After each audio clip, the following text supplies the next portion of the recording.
Baik, khotufillah, kemarin kita sudah menjelaskan 3 hadis yang berkenaan dengan bagaimana menutup salah di antara saf dalam sholat ya.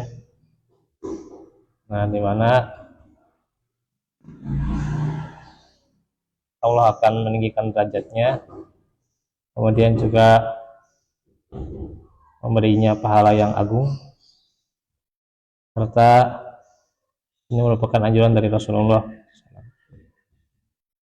Kemudian hadis dari Ibnu Umar, an Ibnu Umar radhiyallahu anhu, anna Rasulullah qala aqimus sufufa wa hadhu bainal manakibi wasudul qalala walinu fi aidi ikhwanikum wala tadaru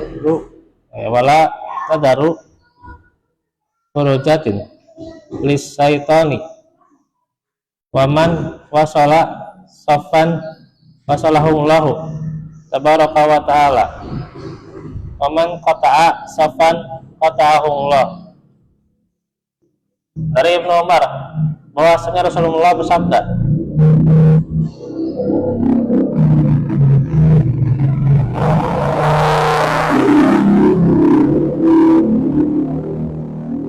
rapikanlah saf ya, rapikanlah saf salat. Jadi saf salat itu harus dirapihkan, sejajarkan antara bahu ya, bahu harus sejajar antara bahunya, penuhi yang masih kosong, artinya jangan ada yang kosong dalam saf salat itu ya, atau longgar, jangan masih ada yang longgar atau kosong, harus diisi. Bersikap lunaklah terhadap saudara kalian dan janganlah kalian biarkan kelonggaran untuk setan.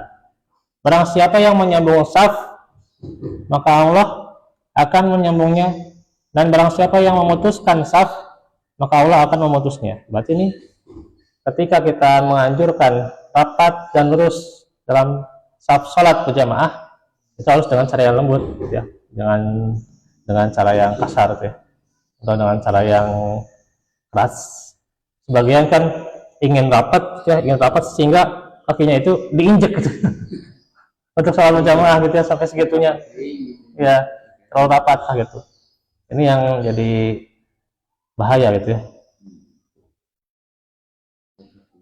Ya, jadi kalau rapat ya rapat, nih kaki, misalnya nih kaki ini sudah rapat ya sudah rapat. Itu jangan ketika sudah rapat dipaksain untuk menyentuh sampai saudaranya rasa tidak nyaman gitu ya gitu. Jangan sampai gitu ya gitu. Ya, jangan terlalu gitu ya, jangan terlalu, orang itu dibuat jadi gak nyaman dengan ketika ingin menyentuh gitu ya, karena intinya bukan menyentuh sebenarnya kan, intinya mah rapatnya itu, intinya rapat gitu ya, intinya rapatnya ini kan antara kaki dan kaki itu rapat ya gitu, jangan ada longgar gitu ya, rapat.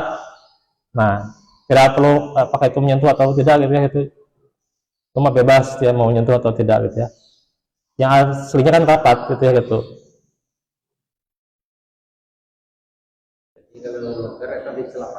Iya, kalau longgar itu kan ada peluang untuk setan, celah untuk setan gitu. Longgar sedikit saja, atau longgar satu orang aja gitu, itu udah ada peluang untuk setan tentunya juga.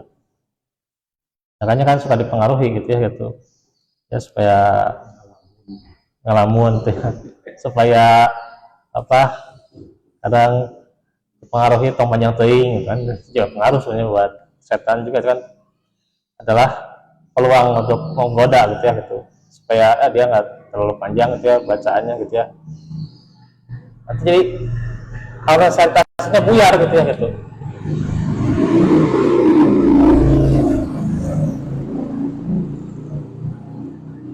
Ketika hinzib ya, kan namanya hinzib ya, setan yang menggoda ketika sholat, dia menggoda dan dikasih peluang untuk menggoda, ya udah konsentrasinya buyar gitu ya gitu.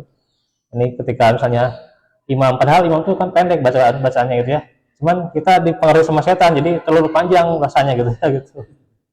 Nah gitu kan, Nah, karena kita sudah mengizinkan khinzib gitu ya gitu. Insya Allah. Ini emang berat ya. Nah ini juga harus hati-hati ya. Nah kemudian juga keutamaan yang lain disebutkan dalam hadis Ali bin Mas'udin radhiyallahu anhu, karena Rasulullah yamsahu kibaha fi sholati wa yaqulu istau wala takhtalifu talifa qulubukum.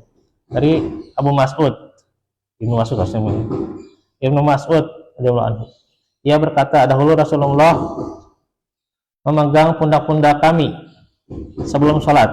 Maksudnya kan di pundaknya diarahkan gitu ya, sampai segitunya oleh Nabi, diarahkan supaya lurus gitu. Dan beliau bersabda, rapikanlah saf dan janganlah berselisih, karena itu akan menyebabkan perselisihan hati kalian. Hadis riwayat Muslim. Nah, sedikit lagi ya. Dari beberapa hadis itu kita pahami tentang pentingnya masalah ini ya. Bagaimana tidak telah menekankan ya dengan beberapa lafaz ya Rasulullah itu ya. Di antaranya tarawasu hakimu jazu bil anaki qaribu bainaha rasu ya sawu asinu istawu sudul khalala. Nah itu akankah seorang muslim yang mengetahui perintah tadi yang tadi dalam hadis ya, ada berapa itu? 1, 2, 3, 4, 5, 6, 7, 8, 9 itu 9 ya. Nah itu perintahnya kan 9 hadis ya. Dia menyepelekan akan rapatnya atau lurusnya sholat juga ya, akan rapinya sholat ya, disepelekan kan, jangan sampai disepelekan ya gitu. Bukankah dia menyadari bahwa Nabi sangat menekankan dan menganjurkannya? Nah, semoga Allah melapangkan hati kita untuk memahami dan mengamalkan syariatnya.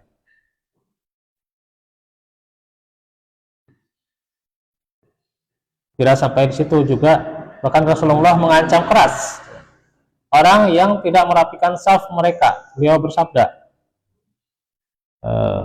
la tusawwunna sufufakum au la yukhalifanna Allahu baina wujuhikum.